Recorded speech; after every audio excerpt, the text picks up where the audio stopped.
이 역사에 대한 부분을 계속해서 다루고 있고 또 신학에 대한 부분을 다루다 보니까 이 제목부터가 어려운 경우가 많고 또 내용을 또 이해하기에도 너무 방대한 지식이 한꺼번에 쏟아져 들어오니까 어떤 권사님 그러세요. 목사님 듣는데 중간에 포기했어요 그러시는데 최대한 포기하지 않도록 자세하게 계획안을 강의안을 만들었고요. 또 여러분이 궁금해하실 만한 오늘 내용이 또 소개되고 있습니다. 바로 평양 대부흥운동 1907년에 있었던 운동이고 또 이 운동을 통해서 부흥이 일어나서 한국의 장로교뿐만이 아니라 이 개신교가 크게 성장해 온 것을 여러분 다 알고 계시죠. 그럼 구체적으로 평양 이 대부흥운동, 우리는 신앙 각성운동이라고 표현할 텐데 이 신앙 각성운동이 어떻게 일어났고 어떤 과정을 통해서 이 발전되었으며 또 그것을 통해서 오늘 제목에 한국적 기독교 신앙 형상과 무슨 의미로 연결이 되는가를 한번 배워보는 시간이 되었으면 좋겠습니다.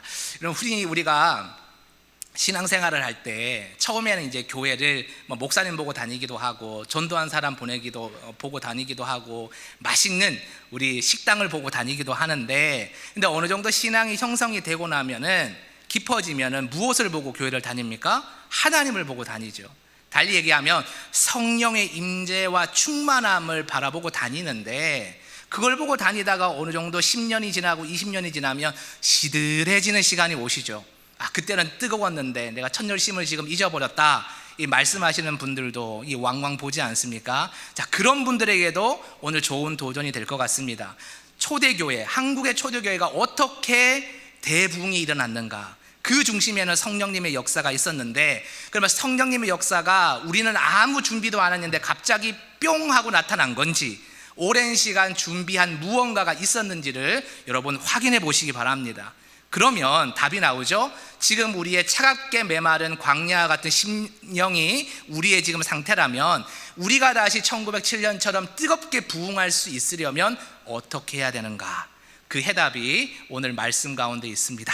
그래서 내용이 조금 어렵거나 길 수 있지만 졸지 마시고 끝까지 집중하는 가운데 성령의 임재를 느끼시는 우리 성도님들 되시기를 간절히 축원합니다. 아멘. 네, 첫 번째입니다. 한국의 장로교가 이 토착교회로 정착되는 과정이에요. 이게 무슨 얘기냐면 한국의 장로교는 처음에는 누구로부터 시작됐죠?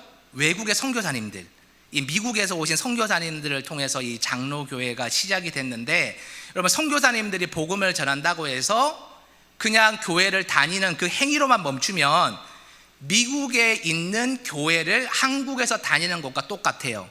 이게 무슨 얘기냐? 미국의 문화와 문화적 토양과 한국의 문화적 토양은 여러분 다릅니다. 미국의 선교사님들이 워싱턴과 뉴욕과 LA에서 경험한 신앙과 여기서의 신앙이 그대로 이어지지는 않는다는 말씀입니다. 왜냐하면 성령은 이 땅 가운데 살아있는 사람들, 백성들을 통해서 역사하시기 때문에 성령님을 바라보는 것은 똑같지만 거기에서 나타나는 신앙의 양태는 다를 수밖에 없다는 거예요. 그래서 1907년 이 신앙 대각성 운동이 어떤 의미가 있느냐? 바로 이 외국 선교사님들이 전해준 이 교회가 우리 한민족의 교회, 조선의 교회, 대한민국의 교회로 토착화되는데 큰 기여를 했다는 거예요. 그럼 그 이전까지는 뭐예요? 신앙이 깊지 않았어요. 왜 신앙이 깊지 않았을까요?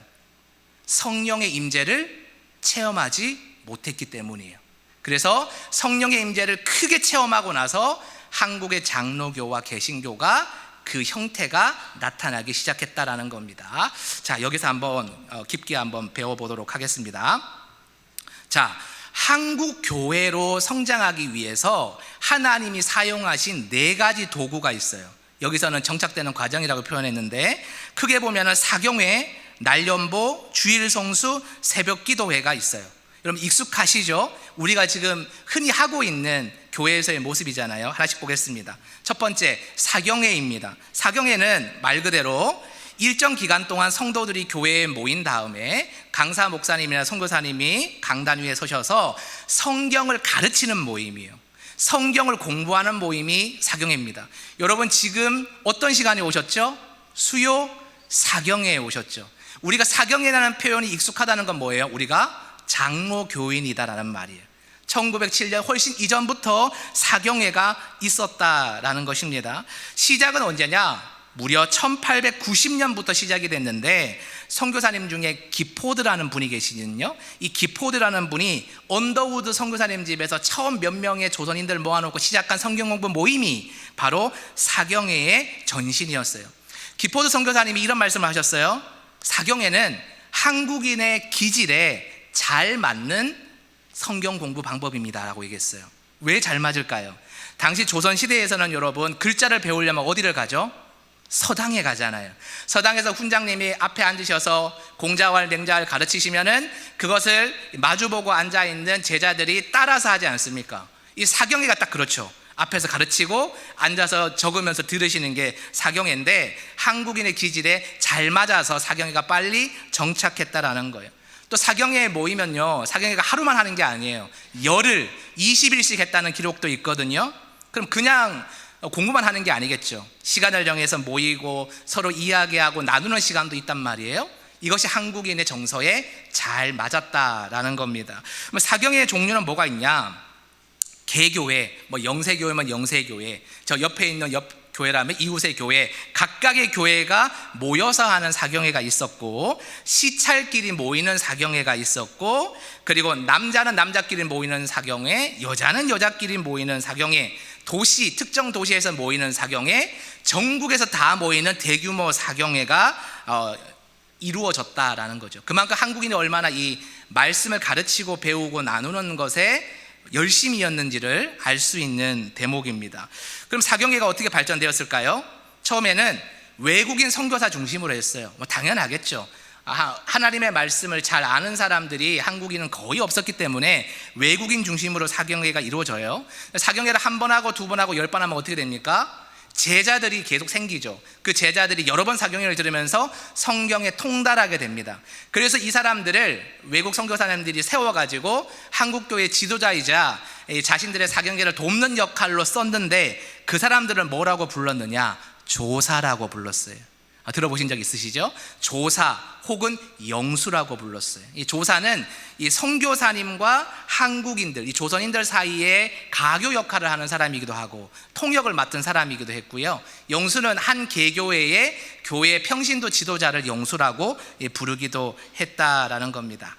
시기는 언제냐? 당시에는 농경사회였기 때문에 이 농한기에 겨울철에 주로 했고, 주로 이제 곧 다가오지만 음력설을 기준으로 해서 사경회를 크게 했다라고 합니다. 보통 열흘에서 2주 정도를 했다라고 합니다.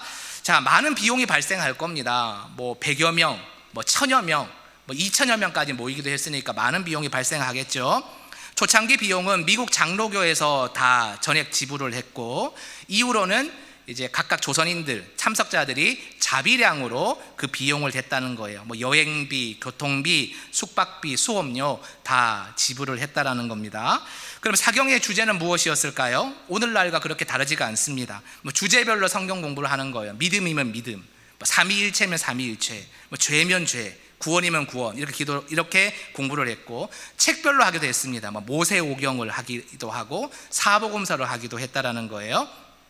그리고 가장 인기 있었던 건 뭐냐면 이 강해 설교와 유사한 방식인데요. 성경을 처음부터 끝까지 한 절 한 절 읽어가면서 이것은 무슨 뜻이고 또 이것은 이런 뜻이고, 그래서 1장과 2장 이렇게 연결되고, 이런 것이 가장 많은 인기를 누렸다라는 겁니다. 그리고 특별히 장로교에서는 다른 감리교회나 침례교회에서 드러나지 않는 특징이 있었는데, 뭐냐면 기독교 교리, 그리고 교회 행정, 정치도 가르쳤다라는 겁니다. 그래서 장로교가 상당히 이런 부분은 강점을 가지고 있죠. 그럼 진행은 어떻게 되느냐? 하루 일과를 한번 사경회를 살펴보자는 거죠. 새벽에 일어납니다. 당시에는 새벽 기도가 없었던 때예요. 근데 새벽부터 깨웁니다. 그래서 새벽에 일어나서 뭐 하냐? 기도하고 찬양합니다. 이게 나중에 발전돼서 새벽 기도회가 생겼다라는 거예요. 우리는 길선주 목사님이 처음 만든 걸로 알지만 아니에요. 길선주 목사님이 처음 만든 게 아니라 이 사경회에서 일어났던 새벽에 했던 기도회가 새벽 기도회의 효시라고 보시면 돼요. 자, 아침이 됐어요. 밥 먹은 다음에 또 경건회를 드리고 예배를 해요. 오전 되면 쉬지 않습니다. 성경 공부를 합니다. 밥 먹고 나서 오후가 돼요. 뭘 할까요? 또 성경 공부를 합니다. 그리고 찬송가를 배우는 시간을 가져요. 저녁을 먹습니다. 자, 늦은 오후가 됐어요. 어떻게 합니까? 오늘 배웠던 하나님의 복음의 말씀을 가지고 축호전도, 축호가 뭐냐면 가가호호 방문해서 전도하는 거, 방문 전도를 축호전도라고 하는데 전도를 하는 거예요. 집에 가면 될까요? 아닙니다. 저녁에 부흥회가 또 있어요. 그래서 전도한 사람 중에 마음이 갑자기 열린 사람들이 있잖아요. 뭐 1년을 공을 들여야 되기도 하지만 갑자기 영접하는 사람도 있잖아요. 이 사람들 다 데리고 와서 저녁 부흥회에 같이 기도하는 것까지, 이게 사경의 하루 일과예요. 여러분, 이런 사경에 영세교회에서 하시면 참석하실 거예요? 안 하실 거예요? 하셔야 성령 충만하십니다. 네, 사모하시기를 바랍니다. 자, 이렇게 해서 뭐 최대 2주까지 하니 여러분, 교회가 부흥 안 할래야 안 할 수가 없고 성령 충만이 안 될래야 안 될 수가 없었겠지요. 그럼 특징이 뭐냐? 이 사경의 특징은 자전의 선교 원리가 있었다는 거예요. 자전, 스스로 전한다는 거죠. 이전에 우리 박항재 목사님이 강의하셨을 때 한번 말씀하셨지만, 우리 한국의 이 선교는요, 네비우스 선교 정책의 영향을 많이 받았어요. 네비우스가 뭐냐면 독립적이고 자립적이고 진취적인 토착교회를 형성하는 거예요. 쉽게 얘기해서 스스로 전하고 스스로 세워지는 것을 응원하는 것이 네비우스 정책인데, 우리 한국교회가 사경회를 통해서 이렇게 스스로 말씀을 전하고 또 말씀 가운데 세워지는 모습이 있었다라는 겁니다. 자, 두 번째는 좀 생소하실 것 같아요. 날연보입니다. 날연보. 자, 연보라 하면 여러분 뭔지 아시죠? 헌금이잖아요, 헌금. 그럼 날연보는 뭘까요? 날은 이 타임 혹은 day를 뜻하는 거예요. 영어로 day offering이라고 하는데, 날연보가 뭐냐면 물질을 드리는 헌신이 아니고 시간을 드리는 헌신을 날연보라고 했다고 합니다. 1905년에 이 북장로의 선천 선교 지부에서 이 처음 소개됐다고 하는데요. 좀 어렵지만 요거는 그냥 듣고 넘어가시면 돼요. 어떻게 발전되냐? 1904년 철산이라는 곳에서 시작이 돼서 선천으로 확대됐고, 나중에 1907년 평양 대부흥 운동이 있는 이때부터 해서 전국적으로 확산된 이 전도 운동이 날연보였다는 거예요. 방식이 뭐냐? 월화수목 금토일 중에 하루를 여러분 정합니다. 이건 자기가 자원해서 정하는 거예요. 월요일을 정했다 그러면 월요일은 모든 일상을 뒤로 하는 거예요. 농사 짓지 않는 거예요. 모든 일상을 뒤로 하고 오직 주님의 일에만 24시간 헌신하겠습니다. 이렇게 하는 것이 날연보입니다. 그러니까 날연보를 작정한 사람은 자기 집을 하루는 떠나서요, 기독교인이 전혀 없는 동네로 들어가서 말씀을 전한 거예요. 자전적으로. 그 일을 하는 것이 바로 날연보라는 거예요. 그럼 날연보는 보통 어느 정도를 작정하느냐? 하루만 하느냐? 아닙니다. 5일에서 10일까지 작정하고 한다는 거예요. 부흥이 왜 됐을까? 여기에서 우리는 방법을 찾을 수 있는 거죠. 그러니까 무보수로 자비량으로 전도를 했다라고 합니다. 세 번째는요, 주일 성수입니다. 굉장히 중요한 개념이죠. 당시부터 주일 성수라는 개념이 장로교의 신앙의 형태를 이렇게 완성하는 것을 알 수가 있습니다. 여러분, 주일 성수가 뭐죠? 주일을 거룩하게 지키는 신앙입니다.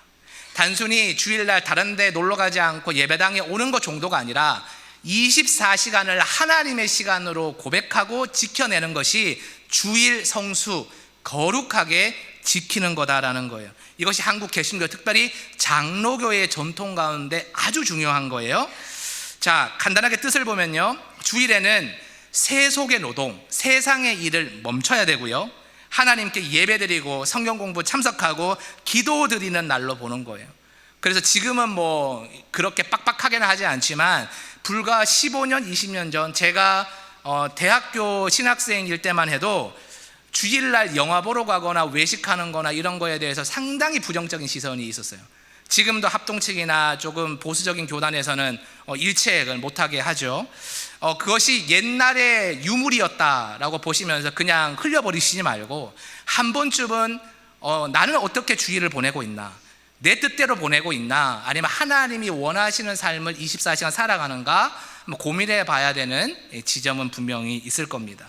당시 한국의 초대교회는요, 주일 오전에는 뭘 했냐면 분반해서 성경 공부를 먼저 하는 거예요. 그러니까 예배를 먼저 드리고 성경 공부하는 게 아니고 성경 공부를 해서 오늘 목사님이 어떤 말씀 전하시는가를 충분히 공부하고 나눈 다음에 예배를 드려서 은혜를 받는 거예요. 그러면 바로 집에 가느냐? 아닙니다. 오후가 되면은 둘씩 짝을 지어서 동네로 나가서 복음을 전도하는 거예요. 그러니까 오전에는 말씀 보고 예배 드리고 오후에는 복음을 전하니 이론과 실천이 완벽하게 조화가 되는 주일 성수인 것이죠. 그래서 이 초대교회 기록을 보면은 최대 교회에 집에 갔다가 교회 왔다가 집에 갔다가 교회 왔다가 몇 번까지 하는 사람이 있냐면 4번까지 주일날 왕복을 한대요. 예, 요즘에는 사실 예전과는 좀 다르게 주일 1, 2, 3부 혹은 4부 예배만 드리고 오후 찬양 예배는 못 오시는 경우가 많은데 사실은 한번 고민해 보셔야 된다는 것이죠. 주일 오후 찬양 예배는 그냥 드려도 되고 안 드려도 되는 게 아니라 조금 더 열심과 열정을 가지고 말씀을 사모하는 마음으로 오시고 또 그 안에서 성령의 충만함을 기대하시고 하나님 안에서 내가 살아가는 시간으로 고백하는 것이 신앙 성장에 분명히 도움이 된다라는 것입니다. 자, 마지막 새벽 기도회인데요. 새벽 기도회는 언제 시작이 되었느냐 중요합니다. 1904년 평양 사경회에서 정식으로 도입이 됐어요. 그 이전에 사경회 때도 새벽 기도회는 있었는데 앞으로 새벽 기도회 우리가 교회에서 공식으로 도입합시다라고 약속한 건 언제냐? 1904년 평양 사경회예요. 그러니까 평양 대부흥 운동보다 3년에 앞서서 새벽 기도회가 도입이 된 것이죠. 자, 특징은 사경회에서 자생적으로 생겼어요.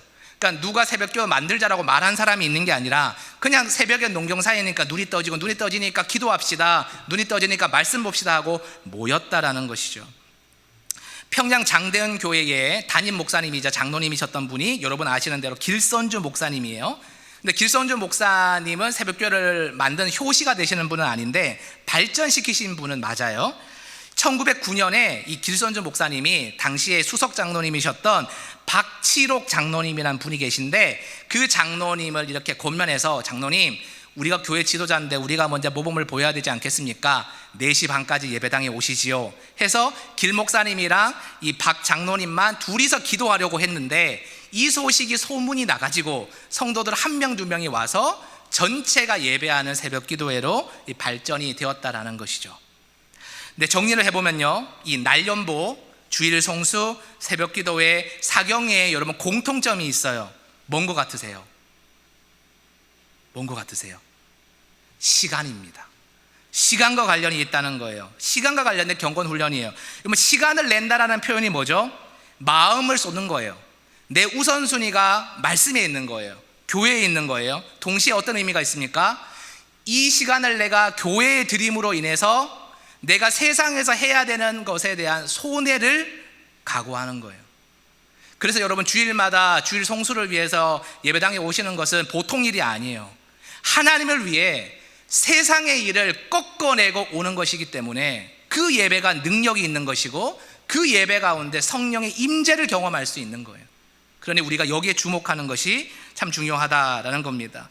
이렇게 경건 훈련을 통해서 한국 장로교, 개신교의 신앙이 형태를 잡아갔다라는 겁니다. 두 번째로 1907년입니다. 평양 신앙 각성 운동. 이게 정확한 용어라서 제가 이렇게 쓰는데 흔히 평양 대부흥 운동이라고 이해하셔도 좋겠습니다. 왜 대부흥이라고 쉬운데 표현 안 해요? 목사님 여러분 궁금하시죠? 우리가 대부흥이라 그러면 어떤 생각을 합니까? 숫자가 100명에서 1000명에서 10,000명에서 10만 명으로 늘어났구나, 전국의 한 30%가 다 기독교인 됐구나, 이렇게 오해한단 말이에요. 근데 신기한 게 있어요. 들려드릴까요? 뭐냐면 1907년에는 성도들이 그렇게 숫자적으로 많이 늘지 않았대요. 성령의 임재가 충만히 임한 때였긴 맞는데 숫자가 기하급수적으로 늘어난 때는 아니에요. 이 이후에 늘어났죠. 그래서 이 시기는 신앙의 각성의 운동, 진정한 성경적인 부흥의 시간이었다라는 것입니다. 자, 제가 그 연도별로 좀 보려고 하는데요, 우리가 흔히 오해할 수 있는 게 1907년 1월 며칠에 평양 대부흥 운동이 일어나가지고 그때부터 그냥 성령의 뜨거운 역사가 아주 단시간에 일어났구나가 아니에요. 1년 전부터 혹은 3년 전부터 원산 땅에서부터 충분히 기도의 시간과 기다림의 시간이 있었고 그것이 열매 맺는 때가 1907년 1월 그 한 달 동안 열매를 맺어서 폭발적으로 이어져 나간 거예요. 그래서 1907년 1월만 보는 게 아니고 그 이전부터 충분히 어떤 준비가 되었는가를 봐야 되는 겁니다. 자, 지금부터 보겠습니다. 1906년 8월입니다. 자, 이 8월에는 외국인 선교사들이 자기들끼리 이제 성경 공부와 기도 모임을 하게 됐는데 이때부터 이제 촉발되게 됩니다. 무엇이 촉발되었느냐? 바로 한국인들, 조선인들을 위한 기도의 시간, 성령 충만을 놓고 기도하는 시간이 외국인 선교사들, 지도자들부터 나타났다는 거예요. 이들이 처음에 모인 동기가 있는데, 동기가 뭐냐면 좋은 동기가 아니에요. 이 조선 땅을 바라보면서 불안한 거, 위기감이 있었기 때문에 모여서 기도했다는 거예요. 두 가지 위기감을 느꼈어요. 첫 번째는 이 사람들이 정말 우리가 교회를 물려주고 우리 고국으로 돌아갔을 때 자립할 수 있을까?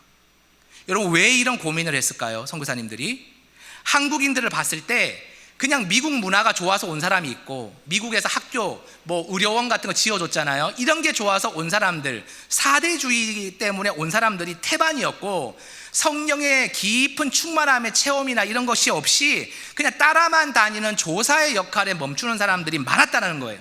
그러니 이 사람들을 두고 우리가 갔을 때 과연 자립이 되겠느냐, 너무 위기감을 느끼니까 하나님 앞에 성령 충만을 놓고 이 사람들 성령 받게 해달라고 기도했다는 거예요.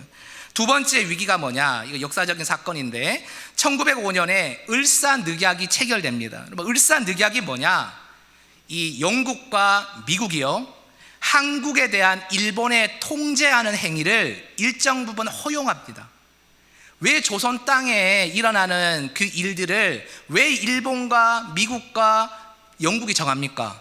참 이게 어처구니 없지만 당시에는 서구 열강들에게 우리가 속된 말이지만 밥이었잖아요. 그러니까 이렇게 저렇게 휘둘렀단 말이죠. 근데 이 미국 선교사들은 안 그럴 줄 알았는데, 미국이 한국에 대한 일본의 통제권을 허용해 버리니까 이 소문이 쫙 나잖아요.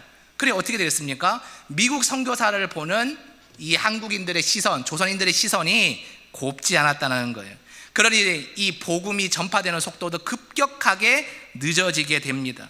자, 이러한 위기 속에서 1906년 8월 8일에 무려 8일 동안 이 기도 모임을 선교사님들이 가졌고, 이 기도 모임 가운데 선교사님들이 먼저 성령의 체험을 했대요. 성령 체험을 하니까 선교사님들의 입술에서 어떤 내용이 나왔냐, 죄의 고백이 나오는 거예요. 주님, 우리가 교만했습니다. 우리가 미국 땅에서, 영국 땅에서 먼저 성령을 체험하고 이곳에 와서 우리의 삶을 헌신하고 복음을 전하니까 뭐라도 된 줄 알았습니다. 그러니 저 조선인들을 미개하게 본 것이 틀림없습니다. 하나님이 세우셔서 저 사람들이 주의 백성 되게 하셨는데 우리가 믿지 못하고 우리가 그들을 깔봤기 때문에 걱정하게 된 것 같습니다. 하나님, 우리의 죄를 고백합니다. 하나님께 이 조선 땅을 맡겨오니 하나님, 우리를 통하여서 저들이 하나님의 귀한 자녀로 세워지게 하여 주시옵소서. 이때부터 이 기도가 세워지게 되었다라는 겁니다. 그리고 선교사님들 모임에서 여러분 설교하신 분이 계세요. 누구냐면 많이 들어보셨죠? 선교사 하디 목사님이에요. 이 하디 목사님이 요한 1서를 가지고 설교를 하셨다는데, 요한 1서가 뭡니까? 하나님은 사랑이시라. 그 사랑, 내가 죄인이었는데 죄인이었던 나를 용서해 주신 하나님의 그 사랑을 전하는 가운데 죄 용서에 대한, 죄 고백에 대한 은혜가 있게 되었다라는 겁니다. 두 번째로 넘어가면요, 1906년 이제 10월 저녁 집회와 12월까지 이어지는 송년 모임에 대한 이야기입니다. 10월에 평양 장대현 교회에서 저녁 집회가 있었습니다. 이때마다 선교사님들이 조선인들 다 모아놓고 어떤 기도의 제목으로 1시간씩 통성 기도를 시켰느냐, 성령 내려 주시옵소서.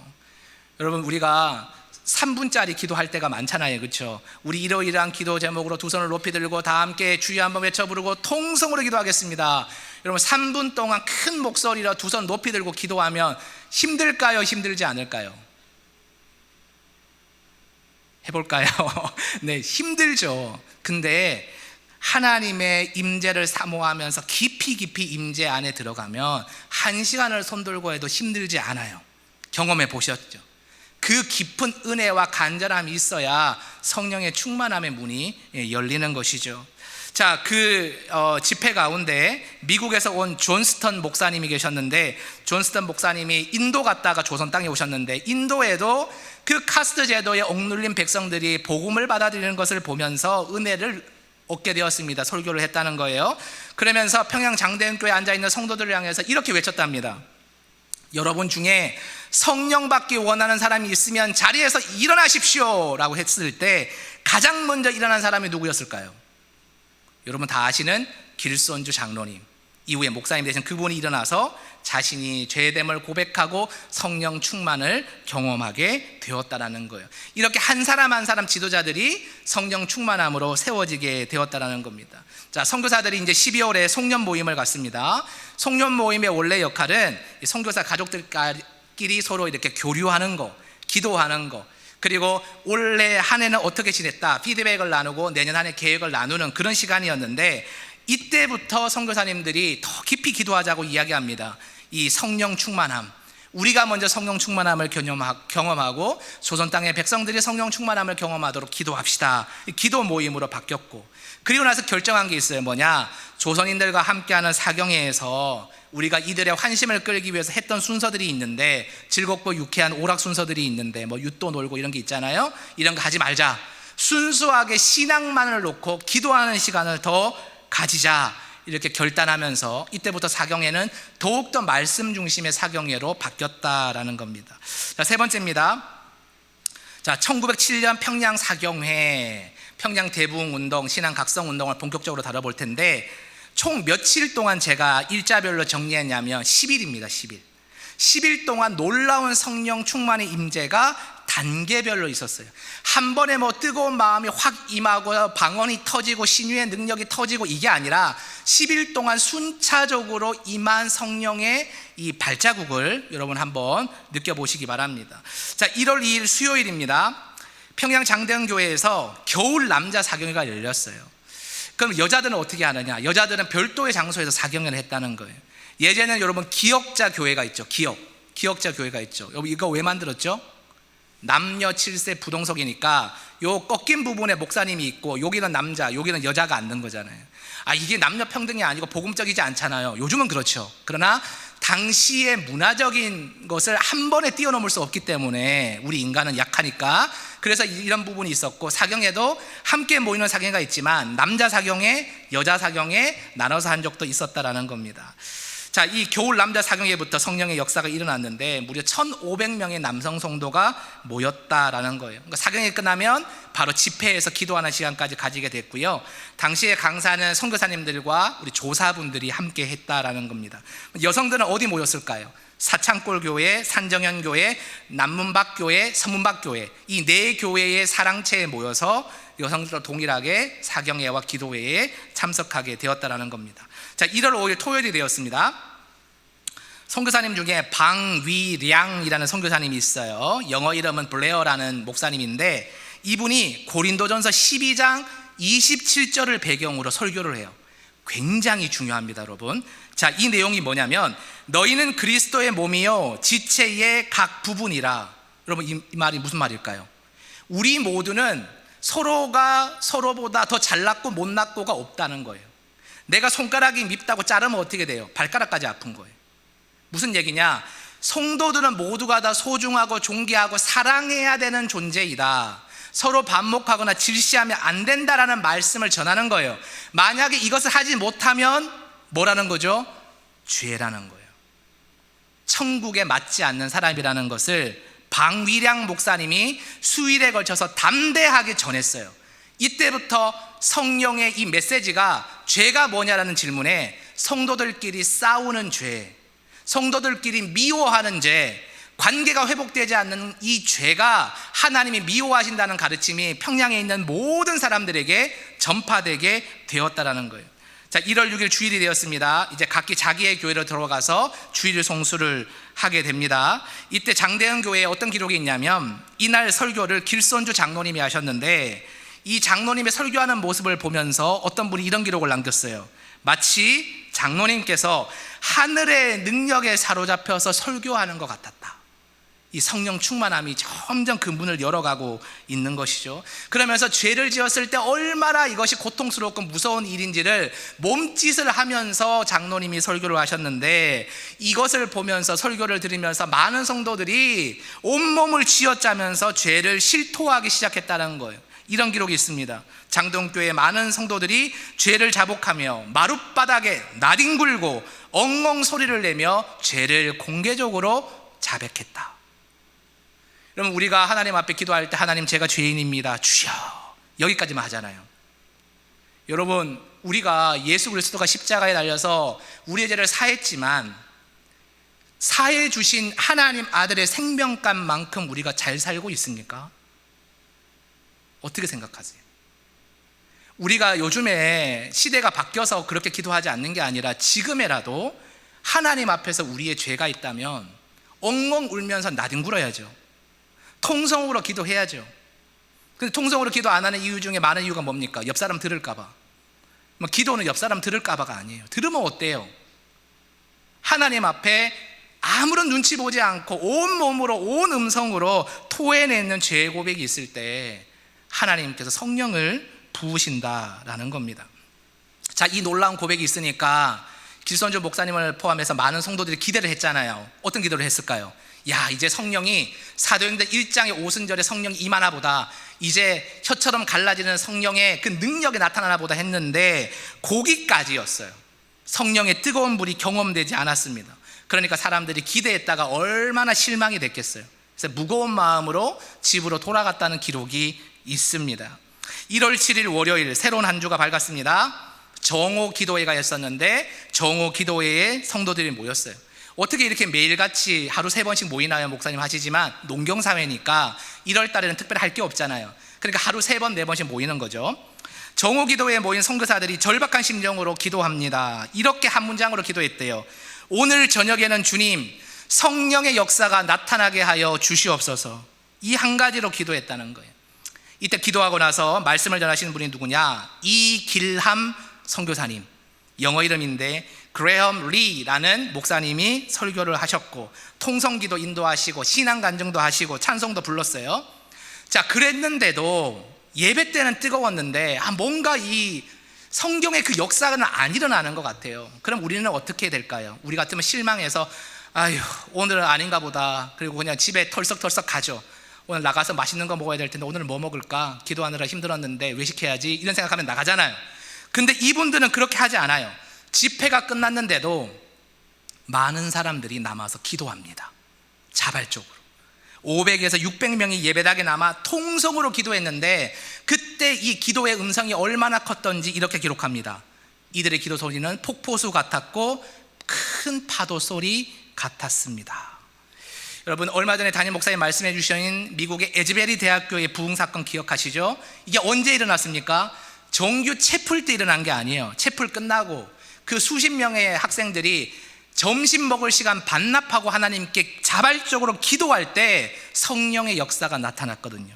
이때도 기도하는 가운데 죄의 고백과 통곡하는 시간이 이어졌다는 겁니다. 이때 죄의 고백을 하면서 특정한 사건이 일어나요. 이 사건이 뭐냐면 강 씨와 김 씨의 반쪽짜리의 화해 사건이 일어납니다. 좀 재밌죠? 강 씨와 김 씨 말씀드릴게요. 강 씨는 선교사 방위량의 조사 역할을 했던 사람이 강 씨고요. 김 씨는 평양 장대현 교회의 장로님이에요. 그래서 강 조사와 김 장로가 화해한 이야기인데, 둘이 아무래도 교회가 아무리 사랑이 많은 곳이라도 일하다 보면은 성격이 안 맞을 수 있잖아요. 처음에는 조금 비틀리다가 어떤 사건이 이래서 비틀리다가 서로 반목하는 관계가 강 씨와 김 씨의 사이였다는 거예요. 근데 눈물로 성령의 충만함에 힘입어서 기도하다 보니까 여러분, 강 씨 마음에 아이고, 내가 죄인인데 내가 김 씨한테 먼저 사과해야지, 내가 먼저 다가가야지. 주님도 가룟 유다를 용서하셨는데, 품어줬는데 나란 놈이 뭐라고 김 장로님을 품지 못할까? 내가 먼저 가서 용서를 빌어야지 하고 무릎을 꿇고 김 장로님에 가서 용서해달라고 했어요. 눈물로. 사람들이 깜짝 놀랐어요. 왜 그랬을까요? 여러분, 사람들 많이 보는데 무릎 꿇고 용서해달라는 말을 하기 쉽지 않습니다. 그렇죠? 그런데도 자존심이 센 이 강조사님이 그렇게 했으니까 아이고, 뭔가 잘 되나 보다, 역시 성령의 은혜가 체험되나 보다 했어요. 그런데 김 장로님이 딱 보더니만 고개를 싹 돌려버리는 거예요. 일어나서 집에 가버렸어요. 여러분, 많이 웃으시는데 여러분, 강조사님 마음은 어떻고 500명의 심정을 어떻겠어요? 그러면 생각했겠죠? 오늘도 아닌가 보다 하고 집으로 돌아갔다는 거예요. 다음날 1월 8일이 됐습니다. 저녁 집회가 끝나고 또 예배당에서 자발적으로 모인 사람들이 600명이 넘었다라고 기록합니다. 또 통성으로 기도해요. 통성으로 기도하는데 이번에 성령의 그 터칭이 어디에 일어났느냐? 김 장로님에게 일어난 거예요. 어제 일을 가만히 생각해 보는 가운데 성령님이 말씀하셨겠죠. 야 김장로, 니는 뭐 그렇게 잘났어? 너도 죄인이어서 예수 그리스도가 이 땅에 와서 십자가 달려 죽기까지 만든 죄인 장본인이 너잖아. 네가 뭐 그렇게 잘나가지고 강조사님이 와서 먼저 고개 숙이는데 네가 고개를 싹 돌리고 돌아가냐? 왜 500명을 실망시키냐? 네가 죄인이다 이놈아. 이런 마음이 들렸다라는 거예요. 그래서 자신이 어디로 갔냐? 이 강조사님에게 간 게 아니고 김장로님이 강단 위로 올라갔어요. 600명 다 쳐다보는 데 가서 거기서부터 엉엉 울면서 내가 죄인이라고, 나 같은 놈이 뭐 그렇게 대단하다고 이제 김장로님이 무릎 꿇고 먼저 사과하셨는데 내가 사탄 막이라 가지고 그걸 받지 못했다고, 내가 봤을 때 지금까지 미워했던 저 강조사님이 예수님이고 내가 가룟 유다라고 고백하는 거예요. 그러니까 600명이 같이 울었대요. 그러면서 이 강조사님 곁으로 김장로님이 가서 무릎을 꿇고 용서해 달라고 말을 했는데 용서라는 말도 안 나올 정도로 엉엉 울었다는 거예요. 그때 강조사님도 함께 우시면서 꼭 껴안았다는 겁니다. 그러면서 함께 기도하는 가운데 600명 가운데 뜨거운 성령의 울림이 있었다는 거예요. 이때 기도회가 무려 새벽 2시까지 이어졌다라고 합니다. 여러분, 여기에 이 집회들의 공통점이 뭔지 아세요? 점점 뜨거워졌다라는 것도 있지만 동시에 이것도 있어요. 모든 죄가 공개적으로 고백된 거예요. 나랑 하나님만 해결 보면 되겠지? 아니에요. 모든 죄가 성령이 임하니까 공개적으로 고백하는 거예요. 다른 사람이 나를 쓰레기로 보든 죄인으로 보든 가룟 유다처럼 더한 인간으로 보든 상관없어요. 내가 예수님 앞에, 만민 앞에 내가 죄인임을 고백하고 동시에 예수 그리스도의 보혈이 얼마나 귀한 것인가를 고백할 때 성령의 능력이 나타났다라는 거예요. 동시에 아까 그 블레어 목사님이 고백했던 그 설교의 내용이 있죠. 고린도전서의 내용, 무엇이 죄냐? 형제간에 서로 미워하고 반목해서 우리의 몸에 한 몸 된 존재로서 살지 못하는 것이 죄라고 했잖아요. 그 말씀이 선포되면서 하나님과 이 하나님의 자녀의 관계가 회복되고 사람과 사람의 반목되는 관계가 회복되니까 진정한 성령의 역사가 나타나게 되었다라는 겁니다. 1월 9일 수요일입니다. 장대현 교회에서 드디어 성령의 능력이 임했습니다. 공개적인 재해 고백이 터져나오고 화해가 일어났습니다. 조선 예수교 장로의 사기라는 책에 보면 이렇게 기록되어 있습니다. 평양의 여러 교회와 학교에서 특별 집회가 한 달 이상 지속되었다. 1907년 1월부터 2월까지 지속이 되었다. 수천 명이 중생의 성신 세례를 받았다. 중생이 뭐냐? 거듭남. 성신 세례는 성령 세례를 받았다라고 기록합니다.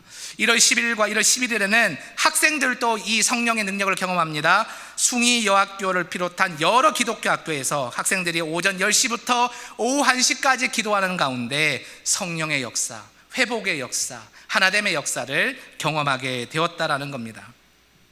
마지막으로요, 평양 신앙 각성 운동의 여러분 특징에 대해서 한번 살펴보도록 하겠습니다. 1907년에 평양 신앙 각성 운동 기간에 나타난 뚜렷한 특징이 있어요. 뭘까요? 성령의 역사예요. 성령의 역사입니다. 선교사 방계량은 이 역사를 어디에 비유하느냐? 사도행전 1장 우리가 읽었던 8절 말씀이 있죠. 오순절 성령 사건에 비유합니다. 흔히 여러분 그때 당시에 평양을 뭐라고 부릅니까? 별칭이 동방의 예루살렘. 왜 예루살렘이죠? 예루살렘에 성령이 임했기 때문입니다. 사도행전 1장 13절과 14절을 제가 한번 읽어드릴게요.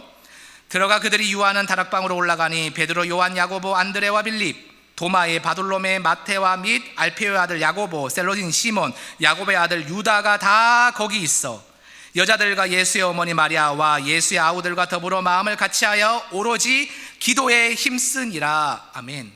여러분, 예수님이 승천하신 이후에 뭐라고 제자들과 따르는 사람들 얘기하셨죠? 기다려라. 아무것도 하지 말고 기다려라. 여러분, 정말 아무것도 안 하고 기다리면 됩니까? 기다리는 시간에 뭘 했겠어요? 기도한 거예요. 예수님이 보내주시는 성령님을 사모하며 기다리는 거죠. 기도한 거죠. 그래서 성령의 역사는 여러분 뭘 필요하다는 걸 알 수 있습니까?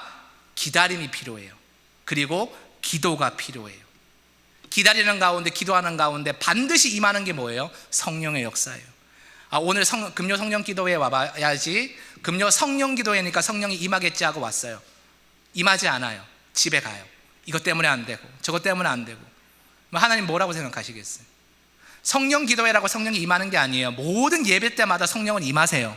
그런데 그 성령을 사모하고 간절히 기다리며 포기하지 않고 기도하는 마음이 저와 여러분의 심령 가운데 있느냐 없느냐가 성령 충만함의 열쇠인 것이지, 어떤 특정한 목사, 어떤 특정한 기도회, 어떤 특정한 순서가 중요하지 않다는 겁니다.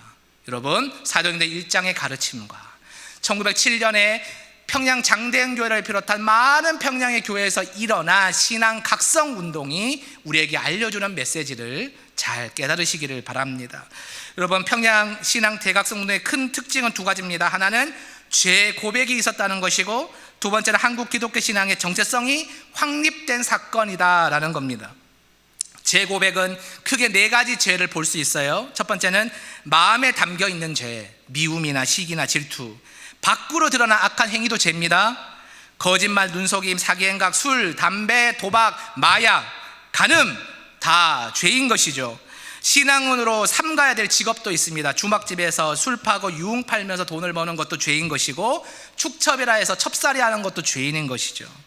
처벌받을 죄도 마찬가지입니다. 절도, 강도, 간통, 방화, 살인도 다 죄예요. 근데 이 모든 네 가지 카테고리의 죄가 공개적으로 고백되었고 책임지게 되었다라는 겁니다. 자, 두 번째로 내려가겠습니다. 한국 기독교 신앙의 정체성 확립인데요, 죄 고백과 회개로 깨끗하게 이제 조선인들, 기독교인들이 정화됩니다. 순수한 심성을 가집니다. 비로소 참 그리스도인이 되고 토착교회, 한국의 장로교와 개신교를 맡을 수 있는 지도자들이 나타나게 되었다라는 거예요. 이 1907년의 사건이 계기가 된 것입니다. 이 사건을 가지고 선교사 크렘 선교사님은 흔히 기의남 선교사라고 부르는데요, 이렇게 말씀하십니다. 하나님의 성령이 한국 장로교회의 성격을 갖추게 하셨다. 감동적인 말이죠. 한국 장로교를 이루고 한국 장로교회의 색깔은 누구의 색깔이라는 겁니까? 성령님이에요. 성령님이 여러분 장로교회를 이루셨고 장로교회를 이끄셨고 앞으로도 이끌어 가실 거예요. 그래서 장로교회의 특징은 뭐냐? 성령. 그리고 장로교회의 능력은 뭐냐? 성령. 앞으로 나갈 이 장로교회의 인도자는 누구냐? 성령님인 것이죠. 그것을 고백할 수 있는 우리가 되었으면 좋겠습니다. 마지막 평가 한 문장입니다. 평양 신앙 각성 운동은 신앙의 잠에서 한민족이 깨어나는 운동이었다라는 겁니다. 여기서 말하는 운동의 글자는 에어베쿵이라고 하는데 독일어로 큰 전환점이 되는 운동을 뜻하는 거예요. 영어로 표현한다면 무브먼트 정도가 되겠죠. 평양 신앙 대각성 운동을 통해서 신앙의 잠을 자고 있는 사람들이 신앙의 거인이 되었다는 겁니다. 여러분, 잠을 자는 사람과 거인의 차이가 뭘까요? 성령의 경험이에요. 성령의 충만함이 없고 지금 우리 가슴에 심령이 가난한 자가 받는 하나님의 임재를 경험하지 못하면 우리는 신앙의 잠을 다시 자는 거예요. 곰들이 겨울 되면 겨울잠 자잖아요. 우리가 지금 겨울잠을 자는 거예요. 예배를 드려도 오늘 담임 목사님이 뭐라고 했는지 하나도 모르겠고, 설교 제목도 저문 나가면 기억도 안 나고, 기도하자고 했는데 자꾸 졸리고, 마음에 안 드는 것만 자꾸 생기고, 마음이 뜨거워야 되는데 요즘 영세교는 뜨겁지가 않아. 자꾸 불평불만이 생기고. 그럼 이유가 뭘까요? 지도자의 책은 분명히 있죠. 그것이 아니라고 말하는 것은 아닙니다. 그러나 우리 각자에게 주어진 몫이 있다는 거예요. 사모하는 거, 기도하는 거, 나누는 거, 말씀 가운데 서 있는 거, 그것을 우리가 늘 품고 하나님 먼저의 삶과 말씀 사모하는 삶을 살 때 신앙의 잠을 자지 않게 되고, 신앙의 잠을 자고 있다면 깨어나게 된다는 겁니다. 여러분, 오늘 성령 충만을 어떻게 받는지 다 전했습니다. 이제는 저도 여러분도 들었으니 하나님의 말씀을 무거운 책임감을 가지게 됩니다. 동시에 그 책임감은 우리에게 주시는 하나님의 큰 소망이고 위로가 될 줄 믿습니다. 여러분, 성령 충만하시기를 바랍니다. 우리도 1907년에 충만했던 그 역사를 경험하고 하나님 믿어서 너무너무 기쁘고 행복하다는 것을, 또 우리의 죄가 있다면 토설할 수 있는 용기를 가질 수 있다는 것을 고백하고 담대하게 이 성전문 나가시는 믿음의 거인들 되시기를 간절히 바랍니다. 아멘. 이 시간 우리 통성으로 기도하며 나갔으면 좋겠습니다. 우리 이렇게 기도하겠습니다.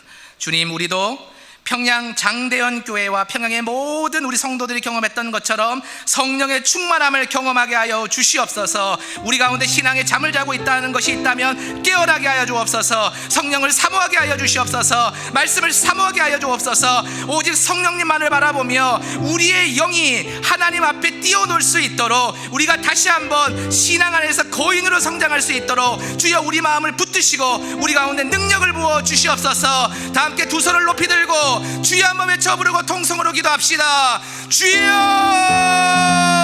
하나님 아버지, 이 시간 우리 가운데 성령의 충만함을 부어 주시옵소서. 하나님, 우리가 신앙의 잠을 자고 있습니다. 하나님, 다시 우리가 천년심을 회복해서 하나님 안에서 신앙의 각성이 이루어지게 하여 주시고 하나님의 말씀을 사모하게 하여 주시고 하나님이 주시는 뜨거운 성령의 임재를 경험하게 하여 주옵소서. 우리 가운데 오직 하나님 앞에서 정결한 심령으로 살기를 결단케 하여 주시고 우리의 입술 가운데 하나님을 높이게 하여 주시고 우리의 일상의 모든 삶 가운데 하나님이 주시는 놀라운 능력을 경험할 수 있도록, 우리 가운데 순수한 심령이 회복될 수 있도록 역사하여 주시옵소서. 사랑과 은혜가 많으신 하나님 아버지, 한국 기독교가, 장로교가 어떻게 형성되었는지를 보았습니다. 특별히 1907년 전후에서 일어났던 신앙 대각성 운동이 어떤 준비의 과정을 거쳐서, 어떤 사모한 마음이 쌓여서, 어떤 하나님의 놀라운 인도하심이 있어서 일어났는지도 우리가 똑똑히 들었습니다. 하나님 간구합니다. 이 시간 가운데 2025년을 사는 우리의 심령 가운데도 성령의 뜨거운 역사가 있게 하여 주시옵소서. 다른 때로 미루는 것이 아니라 오늘 바로 올해에 내가 성령의 충만함을 회복하겠습니다. 하나님, 갑절의 영감을 허락하여 주시옵소서. 우리의 삶이 회복되게 하여 주시옵소서. 이렇게 선포할 수 있는 모든 영세교회 성도들과 성도들의 가정이 되게 하여 주옵소서. 그래서 올 한 해 온전히 하나님께 큰 영광을 올려드리고 하나님의 이름만을 높여드리는 우리 성도님들과 성도님들의 가정과 영세교회가 되게 하여 주시옵소서. 이 모든 간구를 거룩하신 예수님의 이름으로 간절히 기도드리오며, 지금은 우리 주 예수 그리스도의 은혜와 하나님 아버지의 극진하신 사랑하심과 성령님의 감화감동 위로 충만 교통하심이 오늘도 1907년을 바라보며 겸손히 그러나 뜨겁게 사모함으로 성령의 충만함을 간구하는 모든 영서교회 성도들의 머리 위에, 그들의 가정 위에, 그들의 신앙의 남은 여정 위에 이제로부터 영원토록 함께하옵시기를 간절히 축원하옵나이다. 아멘.